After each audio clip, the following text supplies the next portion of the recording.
Transmetohet se Ibn Umar radiallahu anhu ardahu wa radiallahu anhuma thot se një ditë pejgamberi alayhi salatu wassalam erdhi u kthy drejt nesh edhe tha: Ja ma'ashar al-muhajirin, o ju xhamati muhajirinve, nëse në mesin tuaj do të shfaqen 5 gjëra të liga dhe i lutëm Allahut të madhnuqëm që ju të mos jeni për atyre që do t'i mbrini, këto 5 gjëra të rrezikshme kanë për të pas 5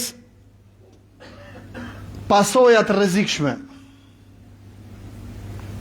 Gjëja e parë, thot pejgamberi alayhi salatu wassalam, lem tadhhar al-fahishatu fi qaumin qat, sa herë kur në një popull shfaqet poshtërsia, amoraliteti, sjelljet e liga, çnderimi, hatta yu'linu biha, dhe ky amoralitet arrin deri atje sa që shfaqet, njoftohet dhe njerëzit mburren me të dhe nuk e ka problem që të dalin haptazi me të, illa fasha fihim at-ta'un wal awja'u allati lam takun fi aslafihim alladhina madaw. Si konsekuencë e kësaj dhe pasojë e kësaj, ka përqenë se në mesin e tyre kanë për të përhapur për aty në smundjeve dhe dhimbjeve që nuk kanë qenë në popujt më përpara. Do me thënë, amoraliteti përhap ose shkakton disa smundje të çuditshme, të rrezikshme që s'kan qenë më përpara. Dhe ky termi këtu s'kan qenë më përpara do të thotë që nuk i njohin njerëzit dhe e kanë vështirë edhe me i kuru. Dhe mënyra e vetme e kurimit këtyre smundje kush është? Kthimi në origjinë, heqja dorë prej poshtërsive, prej horrllëkut dhe amoralitetit. Walam yanqusul mikyala wal mizan. Dhe sa herë që cënojnë peshën dhe metrin, do me thanë cënojnë drejtësinë në tregti, illa btulu bisinin wa shiddetil mu'una wa jawri sultani alejhim. Pra sa herë cënojnë metrin dhe masën, do me thanë ndershmërinë në tregti, Allahu manushëm i sprovon me fukarallëk, me skamje, dhe me vështirësi në fitimin e riskut, dhe me padrejtësinë e sultanit ose të pushtetarit mbi ta. Smundja, pasoja. Smundja cila është cënimi i ndershmërisë në tregti. Pasoja, skamja, vështirësia e fitimit të riskut, do me thënë edhe ata që kanë dhe kanë mundësi me e fitu me vështirësi e fitojnë, dhe me padrejtësinë e sultanit dhe të pushtetarit mbi ta. Shkaku, pasoja. Do me thanë, kur ndodhën faqet dhe padrejtësie pushtetarit, vjedhje dhe korrupsion, ku duhet kërku problemi, ke rikthimi si shoqëri, nuk flasim si individ, ke rikthimi e ekuilibrit, lidhje me tregtin, cili është ekuilibri i tregtisë? Ndershmëria. Edhe në rrafshin individual, ai i cili i qëndron ndershmërisë deri në fund, është larg skamjes 1, do ta ketë më të kollaj se të tjerët fitimin e riskut 2, dhe Allahu manushëm ndër të tjera ka për t'ia largu edhe padrejtësinë e sultanit dhe padrejtësinë e pushtetarëve. Walam yamna'u zakata amwalihim, dhe sa herë që e cënojnë zekatin, domethënë nuk e japin zekatin e pasurive të tyre, çfarë ndodh pasoja? Illa muni'u al-qatr aw qut al-qatr walau at-tuyur lam yumtaru. Sa herë kur e bëjnë këtë gjë, domethënë nuk japin zekatin e pasurive të tyre, pasoja kush është? Fatsinat, nuk bie shiu. Dhe nëse s'do të ishin zogjt, thot Allahu manushëm, nuk do t'ju kishte ra pik shiu. Nuk do t'ju kishte ra pik shiu. Para do ditësh vizitova një krahin dhe persona që vizitova kishin një ankesë me të vërtet shumë të rëndësishme. Pruja e gjithë katunit që fillon me i fjalë nga përshkon edhe qytetin edhe fshatrat, dikush me pushtet, me pare, me influencë, do me e marë gjithë pruen e me e fut në përtuva, edhe me e nëzira atje në fund fare ku shkon bashkohet me lumin, për të bërë hidrocentral. Projekti kujt? I 2-3 vetave. Po mirë për këto frymë të tjera. Shikoni vëllezër dhe motra se çfarë bën tahmaja, çfarë bën likësia, çfarë bën padrejtësia dhe çfarë bën grykësia, pangopsia. Do fitosh milionat, do i marrish me veten varr, po mirë ata 100 mira apo 10 mira njerëz. Uj, po të shikosh në përgjithësi në për qytete apo dhe shtete, jeta është e ndërtuar buzlumeve dhe prejve. Pse? Sepse aty është jeta. Hiqja Nilin Egjiptit, Egjipti vdes. Jeta e egjiptianëve është 25 kilometrë kështu, për rreth Nilit. Edhe fshatrat në përgjithësi e kanë ndërtu jetën ku? Rreth prejve. Pse? Është e para ujë për gjën e gjallë. E dyta, ujë për bimësin, misrin, grunin, jonxhën, pataten, mollën, qershin. E treta, ujë për vete. E katër, për fytyros zosht, zvaranikët, insektet, biodiversiteti i gjithi vdes.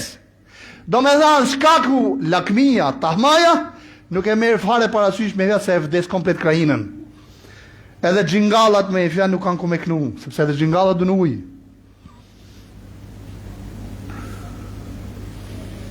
Edhe xhingallat du në ujë. E katra, Allahu na rujt, thot pejgamberi alayhi salatu wassalam, sa herë kur e shkelin besën që i kanë dhënë Allahut mëndueshëm dhe pejgamberit Muhammed alayhi salatu wassalam, illa sallat Allahu adu alayhim aduwa min ghairi anfusihim wa akhadha ba'da ma fi aydihim. Shumë rrezikshme.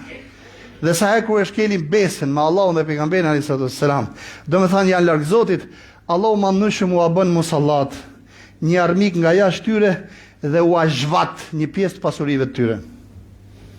Dhe për fat keq kjo po ndodh edhe në kombin ton, edhe në vendin ton. Pra ne muslimanët duhet të jenë shumë të vëmendshëm xhamat, me çka po ndodh në anë të poshtë. Zgjidhja ku është? Kthime ka Allahu madh. Ripërtritja e besës me Zotin. Kush duhet ta ngrenë zanin ndaj zullumit? Të parët janë ata që vënë kokën sejdë. Dhe kur vjen kjo? Rreth parë vëmendja, të me qenë vëmendshëm. Sa herë kur një shoqëri, një popull e shkel besën me Allahun dhe pejgamberin alayhi salatu wassalam, Allahu mëndueshëm u bën musallat një armik jashtë tyre dhe u zhvat një pjesë të pasurive të tyre. Dhe në përgjithësi ndodh me fjalë me pasuritë e patundshme. Sa aty është jeta. Dhe katra, wa man lam yahkum bima fi kitabillahi subhanahu wa ta'ala wa bima anzala Allah illa ja'ala ba'sahum bainahum shadid.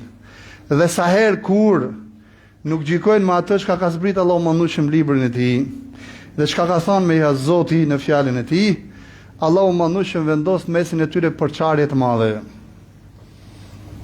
Pse?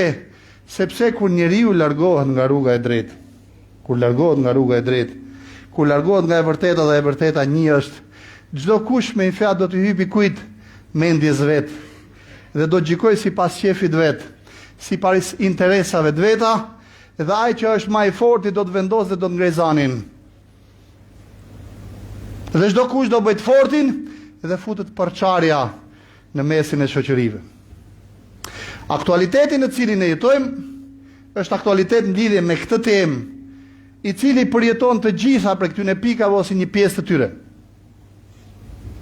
Dhe një nga ndere që na bën Allahu dhe pejgamberi alayhi salatu wassalam është se veç asaj që ja na jep në ilaçin e mendjes edhe të shpirtit, po na ka treguar edhe ilaçin e trupit, na jep njëkohësisht edhe ilaçin e smundjeve shoqërore.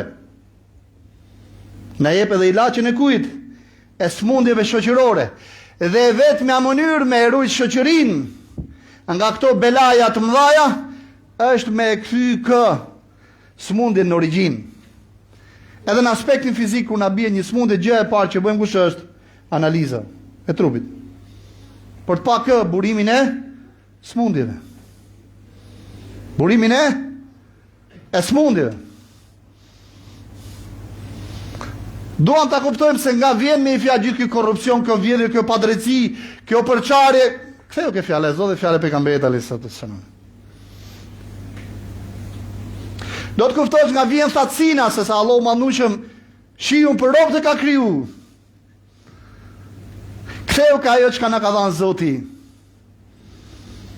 Prandaj ata e kemi përmendur edhe ti, ata që i ka bekuar Allahu manushëm me dhënë me leta din se për shkakun e tyre Allahu manushëm mba kam shoqërinë, në kam, e mbajnë shoqërinë tonë. Prandaj leta ruajnë sekretin e tyre me Zotin.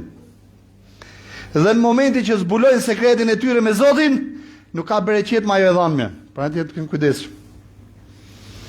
Sepse në momentin që japin për hatër të Zotit, Allahu manushëm e bë sebeb atë dhanme për pas harë gjithë shoqëria. E gjithë shoqëria. Bëhet sebeb ajo e dhanme për qenë bereqet për gjithë shoqërinë. Kur vje puna ke peshora, do me thanë ke tregtia, na thonë ulemat ton, tregtari i ndershëm është me atë, me kë? Me mujahidat rrugë Zotit, me ata që lufton rrugë Zotit, dhe me ata me ja që në nivelin e siddiqinëve, pra kategoria Abu Bekrit. Pse? Sepse aty me feu qëndron shejtani 24 orë me ke mendje e tyre dhe ke matje e tyre dhe ke pesha e tyre. Paksoje, jepe mallin e keq, shkurtoje atë masën e tyre më radh. Aty u rrin. Një nga vendet kur i shejtani i mallku është ke ku, ke peshorja dhe ke masë. Pra ne gjithmonë tregtarët e ndershëm 10 cm më tepër.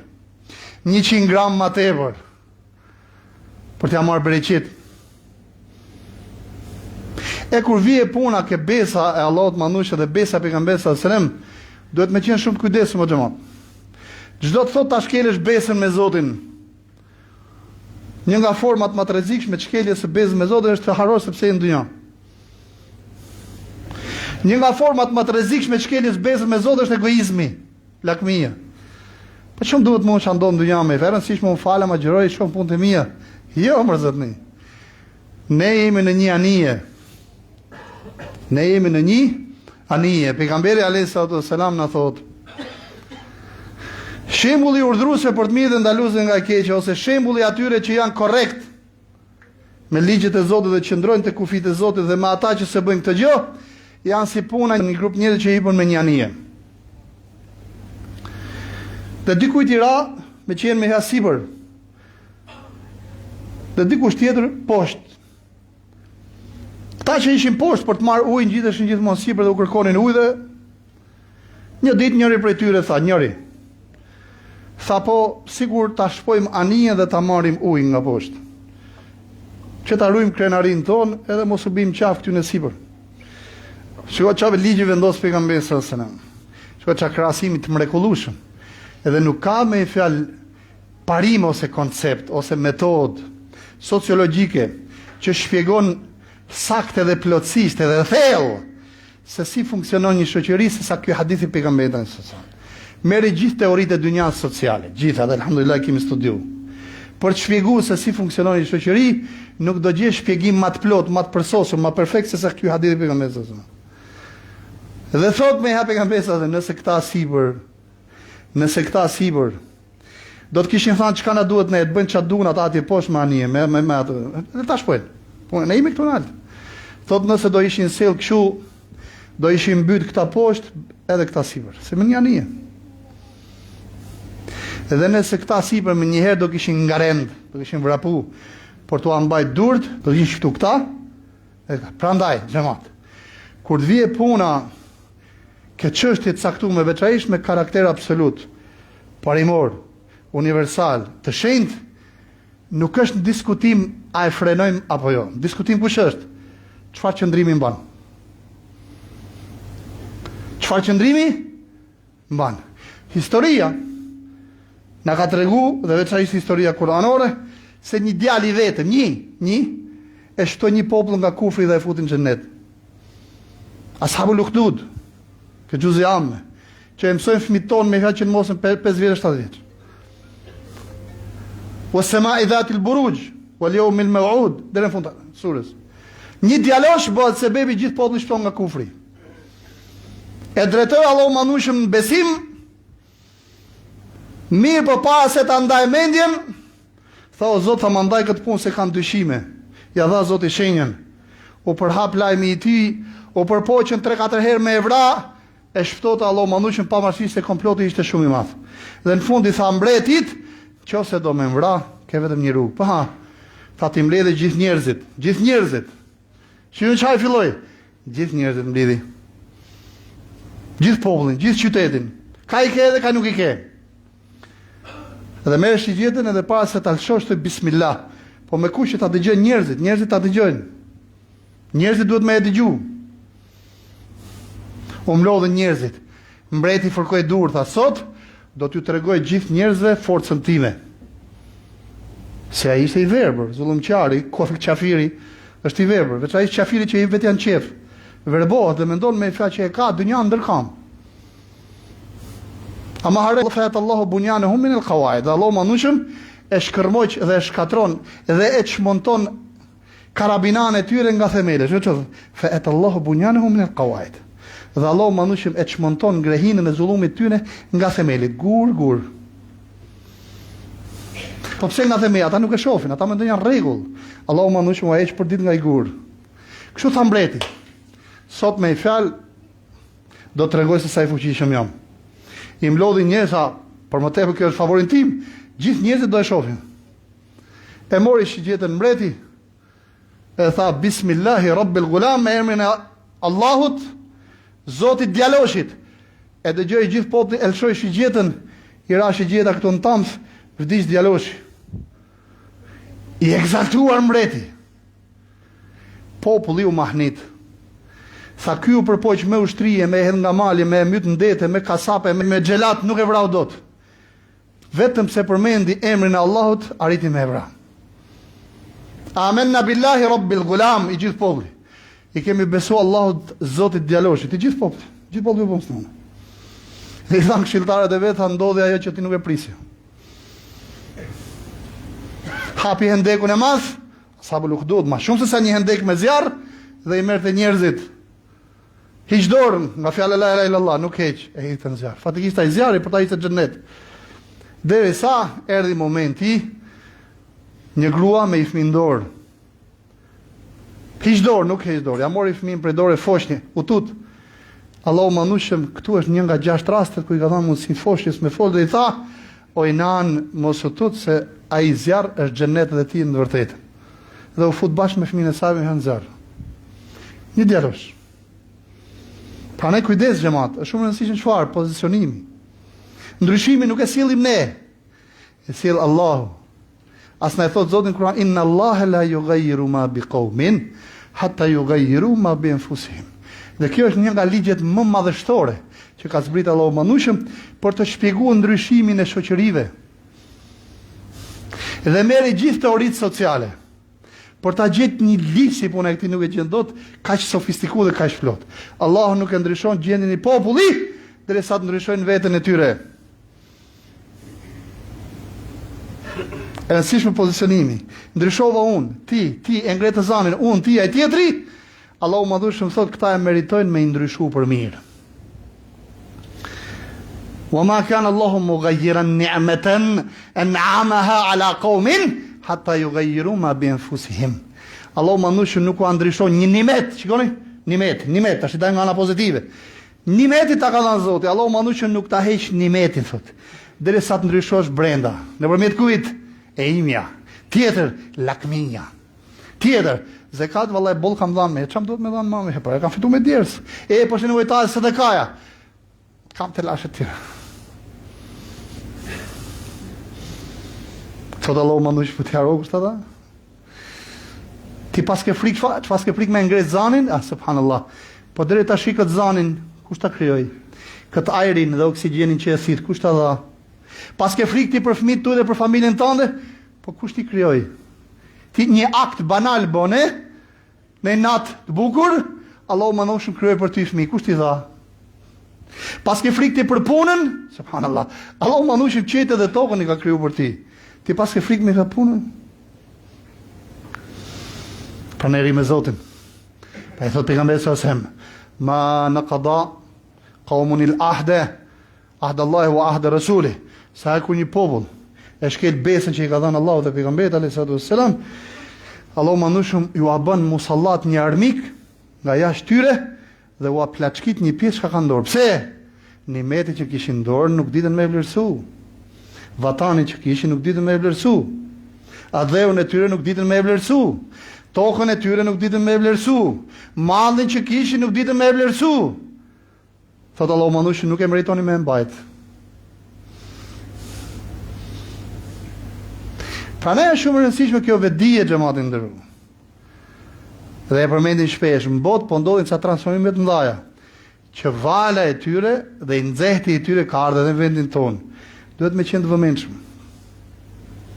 Filloj me emrin e Allahut më shpesht më shplotë, paqja dhe bekimet e Allahut qofshin me pejgamberin ton Muhammed alayhi salatu wassalam, familjen e tij, bashkëshortet e tij dhe gjithë ata që kanë pasur dhe do ta pasojnë deri në gjykimin. Me 28/4, Ministria e Shëndetësisë, në një urdhër të firmosur nga zëvendës ministra e Shëndetësisë, pra në këtë urdhër ka nxjerrë me fjalë, pra urdhëron që SEUT-n dhe sistemin mjekësor, veçanërisht me fjalë aty ke tumoret, që të fillojnë të trajtojnë transgenderët, ose me fjalë shkurtimisht për ta thjeshtuar idenë, ata të ri që janë djem dhe ndjejnë me fjalë që janë vajza, me ndihmuar nëpërmjet hormoneve që çndrohen në vajzë.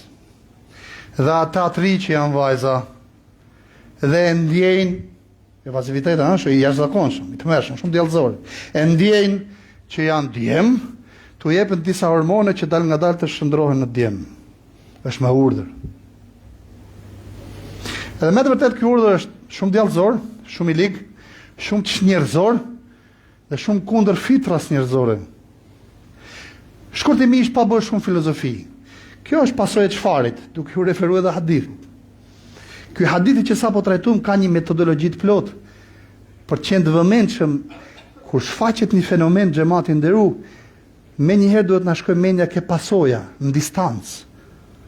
Të menduarit strategjik e gjen veten me plotësisht ke ky hadithi pejgamberit alayhis salam. A e dini kur ka filluar me fjalë kjo që po ndodh sot? Kjo ka filluar me fjalë më të madhe që revolucionin industrial anglez ose fillimi. Më të madhe ka filluar me fjalë kur majtizmi europian bërtiste më të madhe dhe një ndër ta, dhe kur e kam lexuar Zoti e mëshiroft Begoviçin tek libri i Islamit dhe Mesnit dhe Perëndimit, kam thënë wow, deri ku mund të denigroj ka mendimin njerëzor.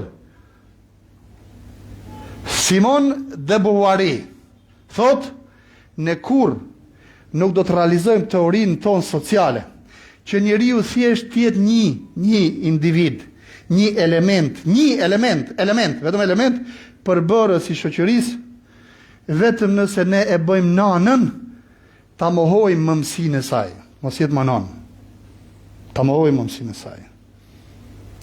Kur ajo të arrit mohojë të jetë nanë, dhe ti duket vetja me i fjalë çfarë e neveritshme të qenurit nan, vetëm atëherë ne mund ta sfundojmë me i fjalë shoqërinë njerëzore dhe mund ta bëjmë njeriu thjesht një individ në shoqëri. Qëllimi kush ishte dalin nga tre elementë kryesorë. Elementi i parë intereson dikujt me i fjalë që ti sklavroj shoqëritë njerëzore. Mirë, po nuk mund ti sklavroj ato shoqëri ku njeriu e ndjen veten njeri, burri e ndjen veten burr dhe gruaja e ndjen veten grua. Mirë, po s'mund ta bën njeriu me fjalë që të fillojë të hedhisha, ta vënë në diskutim këtë gjë, pa shkatruar familjen, nuk mund ta shkatroj familjen pa shkatruar gruan si nan. Janë të lidhur me zinxhir. E dyta gjë, dikujt i intereson të realizojë interesa të mëdha, edhe me karakter strategjik, dominanca e botës. Këtë s'mund ta bëjë me fjalë nëse njeriu i beson shenjtrisë. Mi po qa dun me bo? Dun me bo me fjalë që njeriu të shkërmoqi dhe të çmontoj ose ta shkatroj edhe në rrajnë si me shenjtrin, duke mohuar edhe veten e vet. Dhe e treta gjë, mos harojmë, në kuadër kësaj gjëje qarkullojnë miliona dhe miliarda. Miliona dhe miliarda. Vetëm për këtë.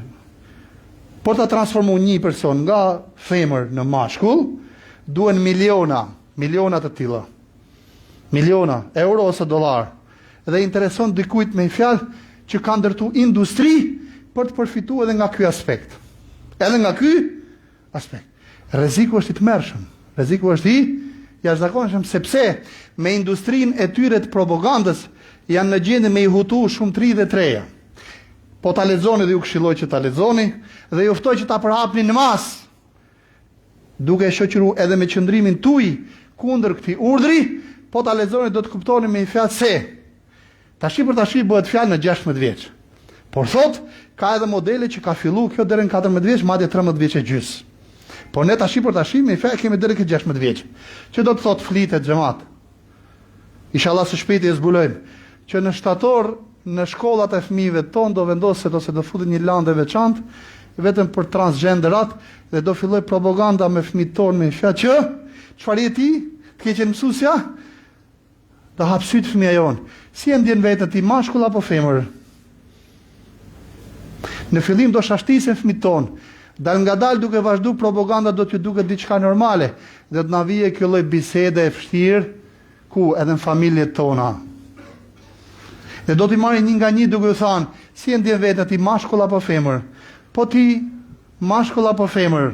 Dhe në momentin që, kujdes, dikush pohon që unë jam femër, po e ndjen veten mashkull, pyetja e dytë, a ke dëshirë me u transformu?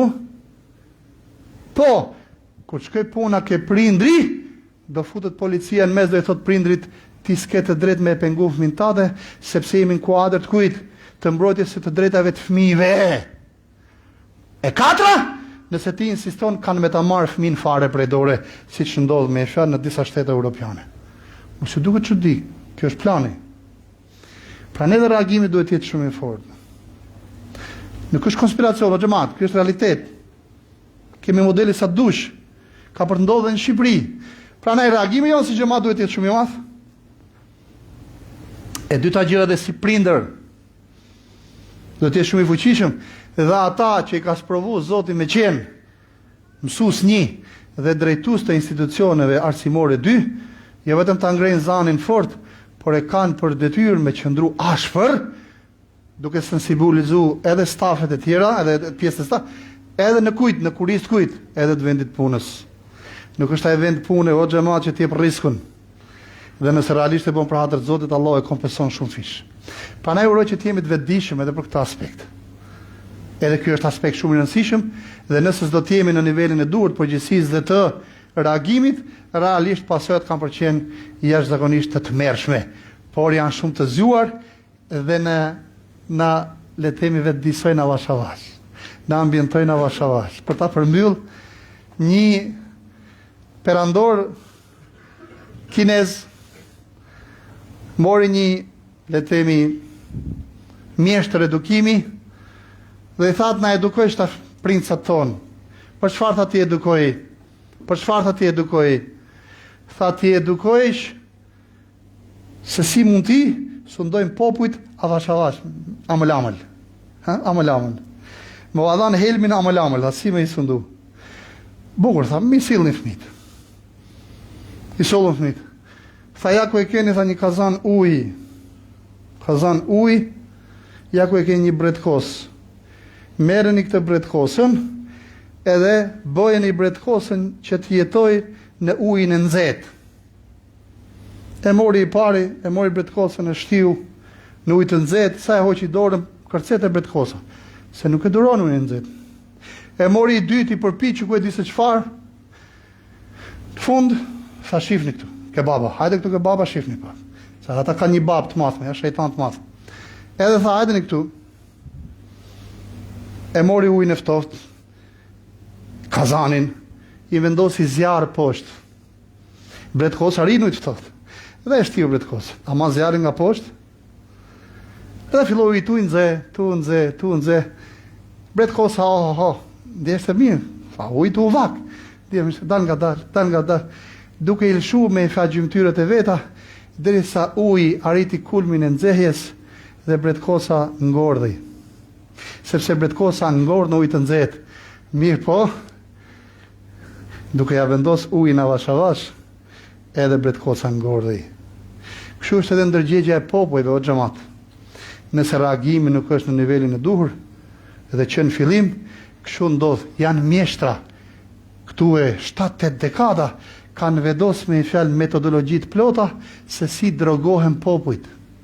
Mi po është rahmeti Zotit që ka vendos një ligj, "Walan tajida li sunnatillahi tabdila, walan tajida li sunnatillahi tahwila, fitrat Allahi allati fatara an-nasa 'alayha, la tabdila li khalqillah."